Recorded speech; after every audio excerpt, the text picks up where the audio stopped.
Hey YouTube, this is David, back again with another movie review video. I saw this movie, Edge of Tomorrow and Days of Future Past, the new X-Men movie, over a week ago, and I meant to have these reviews up by now. I wanted to have these, if I saw a movie, I would do a review on it, and I wanted to have the review up almost immediately after I had watch the movie, but unfortunately I'm running a little bit late with that, so hopefully this will be up soon, but whatever.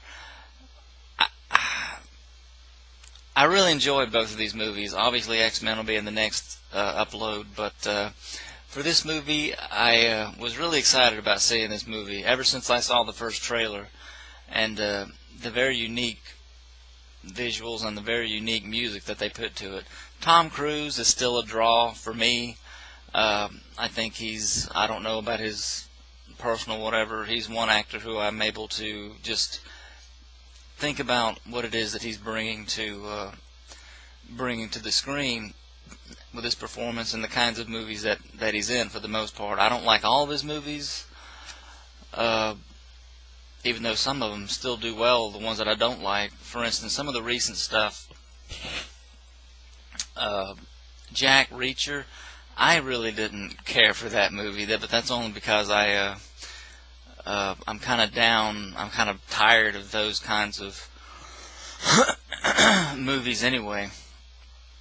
But I hear it's going to get a sequel, so good for him and good for that success. Oblivion, because he seems to be on kind of a sci-fi run right now. I enjoyed watching Oblivion. I didn't watch all of it though, even though I was looking forward to seeing it. My mom rented it just like she had rented Jack Reacher months and months ago through Redbox, I think.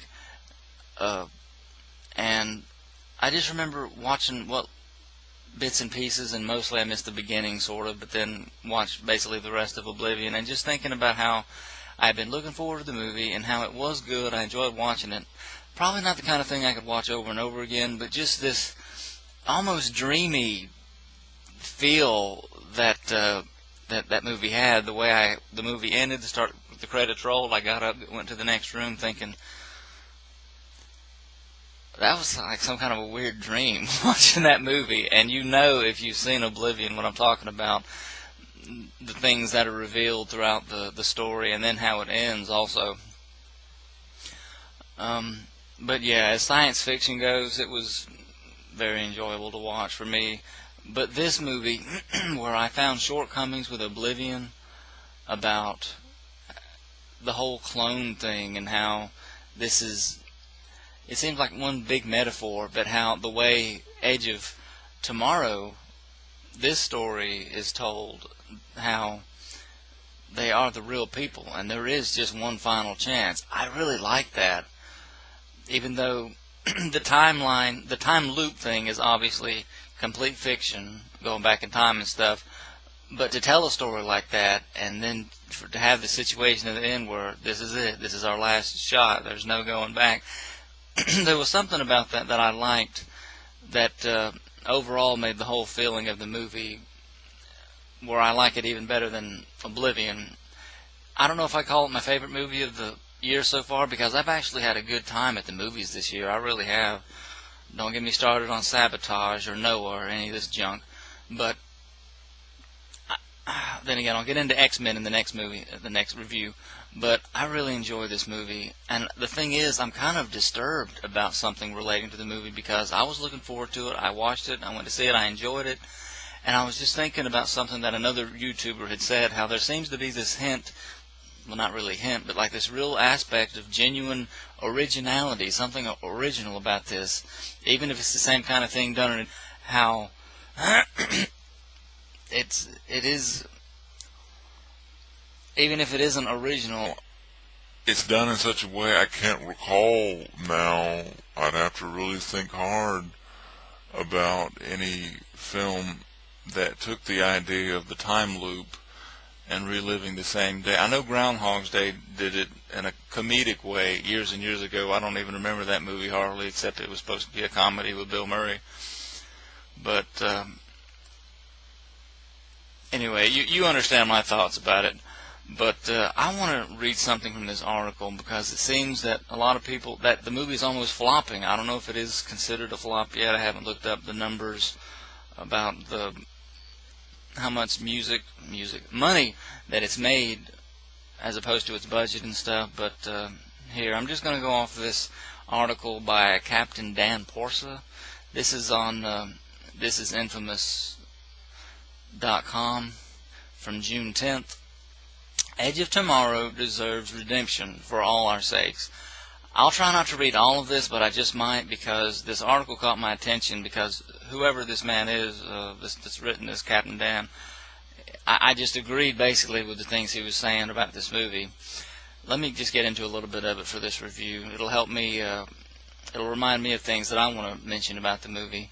Edge of Tomorrow, Tom Cruise's latest big-budget sci-fi spectacular, had a lukewarm opening weekend, making just over $28 million against a budget of $178 million. This is, frankly, disastrous, and not just for the studio. When a film like Edge of Tomorrow tanks, it isn't just bad for the people behind it, or the studios, or Hollywood. It's bad for us, the audience. You hear almost constantly nowadays the near-deafening chorus decrying reboots, remakes, sequels, prequels, and all kinds of overblown trilogies and unnecessary side projects. Thank you. But guess what? All these exploited franchises sell. They make money. When the studio decides to split the final book in a series into 2 parts, it isn't an artistic decision. You need to keep that milk flowing. And if you've seen the first 6 Harry Potters, you'll absolutely pay to see the last one cut into 2. Even if the first part is 2 hours of tedious filler. Complaining about bayformers, quote-unquote, bayformers, is about as useful as disproving gravity whilst falling from the clouds without a parachute.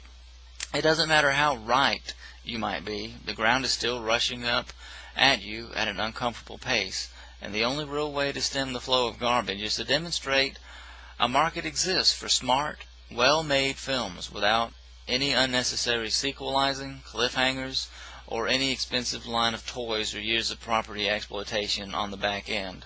And Edge of Tomorrow was that film, and no one saw it. Pause here. There is no sequel bait ending. There is no cliffhanger. It's very satisfying immensely to me the way the film ended. I don't want to. I'm going to have spoilers in this, obviously, and I'll put spoilers in the title, but I don't want to spoil the exact scene of how it ends and stuff. It is worth seeing, and I wish you would go see it if you see this in time while it's still at the theater, especially. Please go check this movie out. It's a good one. Let me continue on. Here is a film with a strong female character, a respectable internal logic, well shot, effective combat scenes, yes, and the full arc for a fully developed character. Yes, that's something I got to talk about now too. First off, the strong female character, Emily Blunt. I've never seen her in anything before. If I have, I can't remember what. But I'm never going to forget her now because her character was very memorable in this, and she was good. Fully developed character, absolutely. Tom Cruise's character, he is an army officer. This is what we'll just call him Cage. That's his character's name in the film, Cage. He's an army officer, like what is he, major? I don't know. He's on up there though, brass, an officer. Yet he's public relations. He's not a combat guy, not an infantryman or anything. He's never done combat. He even tells the general who's going to send him in because it's like a joint operations thing with what is his name? I'm looking at IMDb.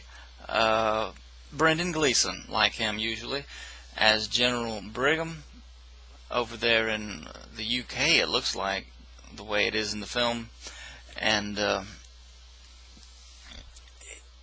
he's like, when he's sending them into combat, gonna try and sell the idea of these new special suits, not really like Iron Man suits, but you can see from the trailer and stuff that there's a unique fighting machine that the person sits in, and it's like an exoskeletal thing with hydraulic stuff, and you got big machine guns, huge guns mounted to it, and grenade launchers and armor and stuff. Though it doesn't really last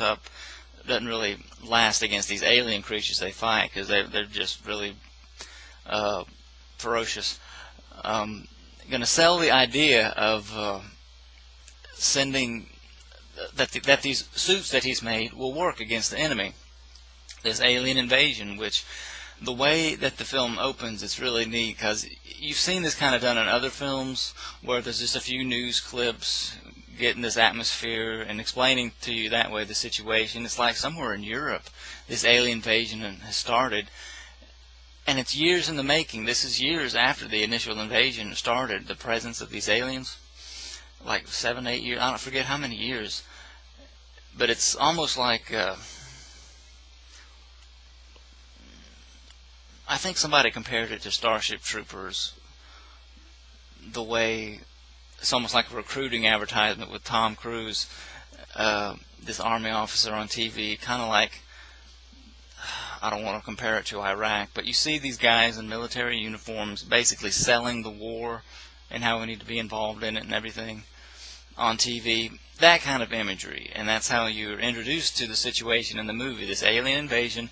Tom Cruise has made these, Cage has made these suits that are going to turn the tide, that are going to turn the table and mean we can beat the aliens.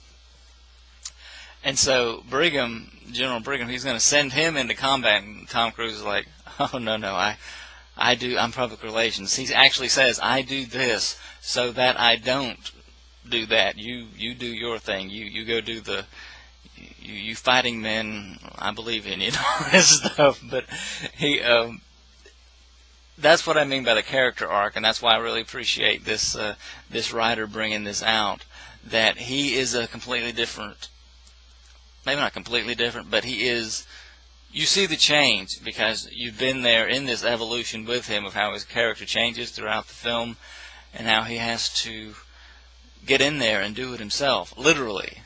And I know somebody, different reviews and titles for articles, I've seen things like, Edge of Tomorrow is the best video game that you can ever play.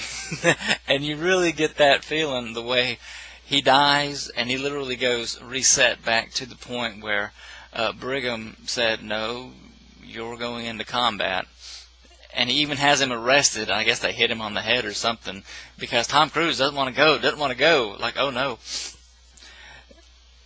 But then that's the beginning point. He wakes up, and that's what you see in the trailer. He's on a duffel bag or something, as a pillow, and he comes to and he realizes where he am. He's with the grunts, the infantry people, the fighters, and he's like, there he is in an officer's uniform with cufflinks on. I think they took his rank off of him or something, or his name badge or something, so that when the sergeant comes up saying, you maggot, you get in line, you better to roll out and all this stuff, and then Bill Paxton, Master Sergeant Farrell, shows up and he says, this is your lucky day. And the accent that he puts on in this thing it's one of the really things that are going to make this movie unforgettable for me.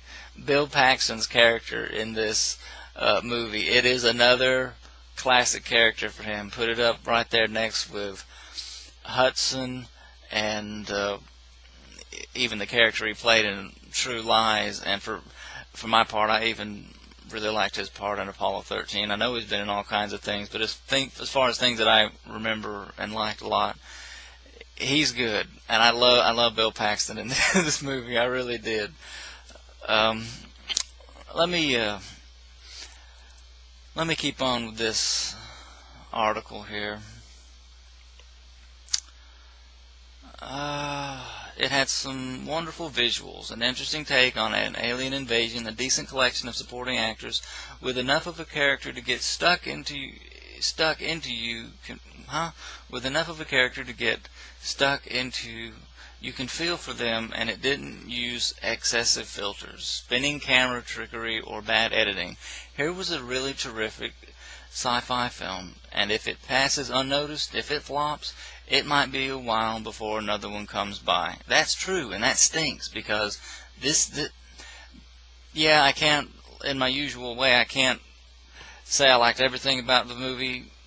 Maybe there's bad language or something, but as far as quality, compared to so much of the other junk that's made and that gets the pass and that does well, it's actually a sad thing, artistically, for this one to not do as well as it could. Let me keep going. And I don't care what reasons people may have. You don't like Tom Cruise? Guess what? If you like movies, you like Tom Cruise. You like big, ridiculous 80s style movies, Top Gun, smart sci-fi thrillers, Minority Report or War of the Worlds, intelligent, high-quality directors, Magnolia or Eyes Wide Shut. I didn't see Magnolia or Eyes Wide Shut, so I don't know if I can thumbs up that, whatever he's talking about. Tough thrillers, Collateral or Jack Reacher. You want brilliant slapstick comedy performances? Lex Grossman was the best thing in Tropic Thunder. I won't say that. I can't agree with that one either. And I haven't even scratched the surface. Tom Cruise is easily the best, most consistent, hardest working movie star in Hollywood. And if you're put off by his personal life, what very little you actually know of it, then you aren't really a movie fan, are you? Put the gossip rags away. I can sort of agree with that about the personal stuff. And again, there are some actors who they've shot their mouths off about different things that I disagree with so many times that I can't separate anymore them from the movies that they made. But as far as his comment about the hardest working movie star in Hollywood, I don't know who is scientifically proven somehow to be the hardest working, but I'll definitely agree with his sentiment, because it seems like Tom Cruise is always working on something new, like he's got something else coming down, and that he just keeps going. The trailer didn't sell you on it, really? I thought it was pretty good, but hey, so what? What didn't you just read the multiple excellent reviews? And I take issue with that argument too. The trailer set up the concept without spoiling the whole movie. I thought that was what we wanted. Trailers that don't just outline the entire thing in one go, because I promise you there are numerous details, big and small, that the trailer never touches. People cannot be pleased. There have, of course, been a number of films very similar to Edge of Tomorrow in the last few years. Sci-fi films, all doing similar sorts of business. Oblivion, Elysium. I didn't see Elysium. John Carter, didn't see that either. Watchmen, saw that and was basically just disturbed. Pacific Rim, saw parts of it. I actually wanted to see that movie, but when we got it, I was like, just mostly looking forward to Godzilla. When I heard Godzilla was coming out, I could probably go on for a while. They still get, or got, made. They all did somewhat lukewarm business. I'm not going out to bat for them, but Edge of Tomorrow is different. For one thing, it deserves to be fought for. I can't say you were all fools for missing Oblivion. I thought it was good, but I can appreciate what you might pass on. It took a lot of older ideas and tropes and spun them together into a sort of new idea, but not really. It was intensely pretty, but perhaps a little hollow in the end. A short story with a big punchline and a clever get out for the Hollywood ending.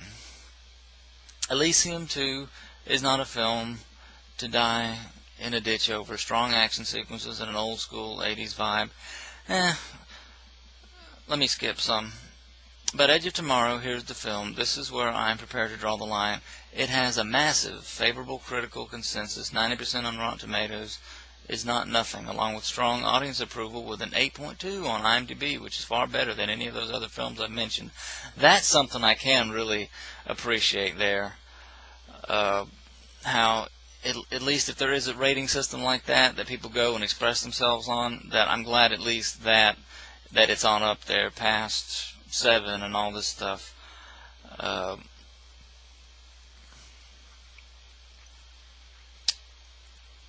Yeah, I'll just skip the rest of this article because he's reminded me of some of the things I wanted to bring out. The whole thing with the time loop for me was interesting. I know I went away from the theater thinking in my own metaphorical way, although somebody wrote a review, I think, saying something about reincarnation, which I don't believe in, but for what I can readily see metaphorically, the way everything in our lives does usually revolve in days, the way his little adventure, because when he's killed by the aliens, it resets him right back to where he started from. And in the movie, it's like that'll eventually wear off. It all happens because one of the alpha aliens, this blue-eyed, bluish one that looks distinctly different from the other aliens, I forget the name of the aliens. Their names, then again, their names wasn't really the most memorable thing for me, so please forgive me for forgetting it. Anyway, it's the first time he dies. He kills one, and its blood seeps all into his eyes and his brain, and he's like melting, and then all of a sudden he wakes up right back at the next day, and that's the beginning of the time loop. The way that we do have days to deal with in our lives, kind of like Scarlet in Gone with the Wind, tomorrow is another day, that kind of a thought. That's something that I thought about as I drove home from the movie theater, thinking that was such a neat movie. Over-the-top action, aliens, very memorable Tom Cruise sci-fi movie, and I liked Bill Paxton and Emily Blunt and this whole little squad of soldiers. It's not the same kind of thing as maybe the Marines and Aliens, but very close as far as how memorable each one of those guys is, because I can't remember any of their names right now. I'd have to watch the movie again and again to remember, but they're always going to be there in the back of my mind, though, that little group of soldiers, and how they picked on him for trying to pretend to be an officer, which he actually is an officer in the Army, and Bill Paxton puts him with the squad saying, "You're going into combat tomorrow. Tried in the fiery crucible of combat, where only the real heroes are made." The same great speech every day until after like 2 or 3 deaths, he knows it, and he's actually saying things before they say it. It's so great that this movie is really good.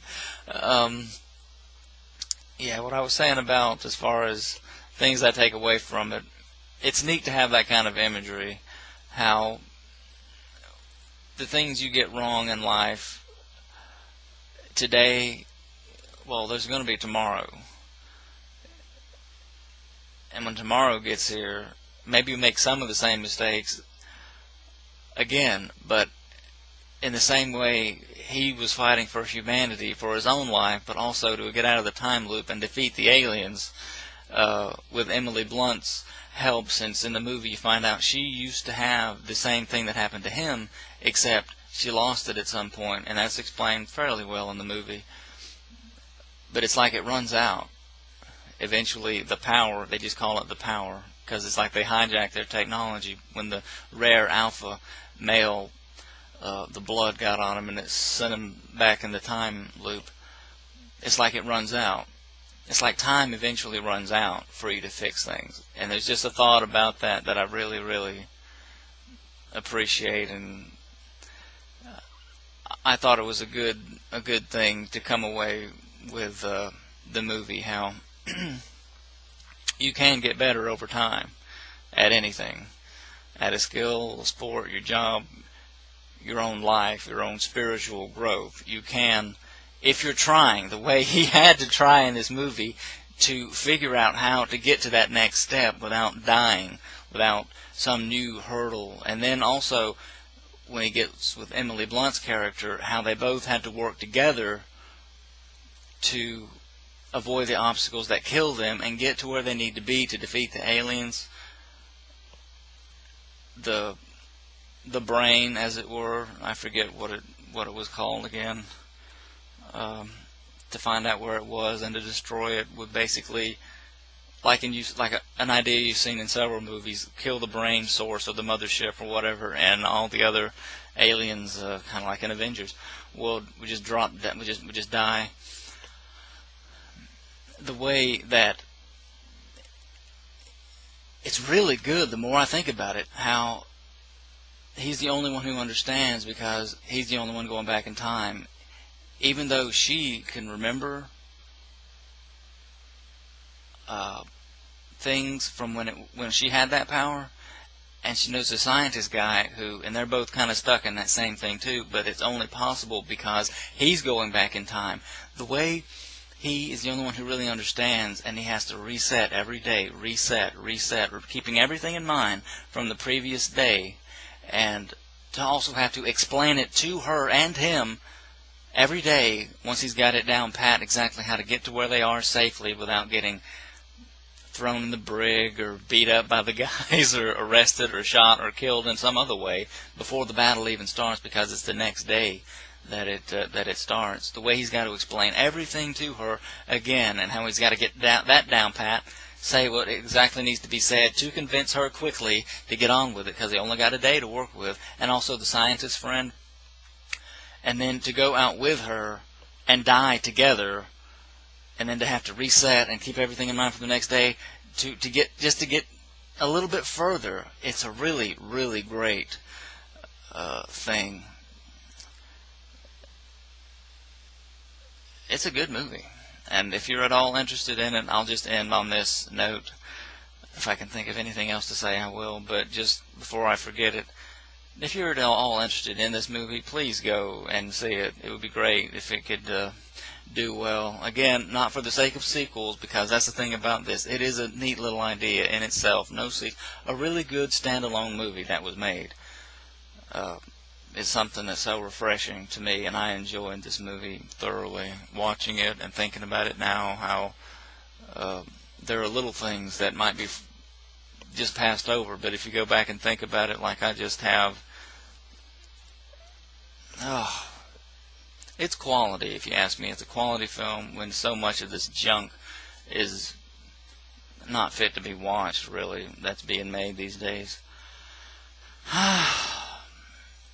I'm so overwhelmed by some of the meaningful things. I'm forgetting to talk about some of the entertaining things that happen along the way. For instance, one time when he's got to sneak away from Bill Paxton and the platoon or the squad that he's immediately under in the chain of command. One time he sees a truck coming. He's gonna, because Bill Paxton's making him do push-ups, he's going to sneak over under this Jeep as it's slowly driving by. One time, the first time he does it, you hear Tom Cruise, ah! And he died. It's like he died, because you hear like a crunch or something, and there's Bill Paxton walking over like, what in the world were you thinking, boy? Or something like that. Anyway, instant reset, and he started over immediately. Tom Cruise sent back to the reset point. And just off the first time, because they thought he was just crazy, but they're going to send him into combat anyway. They need soldiers to go to the front line. There were at least a dozen little things like that in this movie that made it entertaining as well. Again, good point by this writer in this article about how it was well edited, how the fighting did look good. Maybe some shaky cam I can complain about, but as far as the design of these creatures, another tentacle type creature, fast moving thing, Shifter, I think that's what maybe it was called, because that's what, if I'm getting that name right, which I'm probably not, Shifter, I don't know where I'm getting that from. Maybe it is, maybe it's not, I can't think right now, but just almost like a blur, but not the kind of blur I complain about like from stinking Man of Steel, where it's like, what is happening? Things just were done so that you can actually see what's going on and understand, and things be connected well enough in this movie for such a sci-fi that's so impossible. And yet, look at all the great things I've been able to bring out from this movie, as far as, well, the resetting. How, in real life, apart from this crazy movie, you do reset. You really can. You can start over. And so, I'll just end this with that note and say thank you for watching my little review. And I know I'm missing a bunch of stuff, but this is already 29 minutes long. Thank you for watching my review, and we'll see you in the next one. Take care.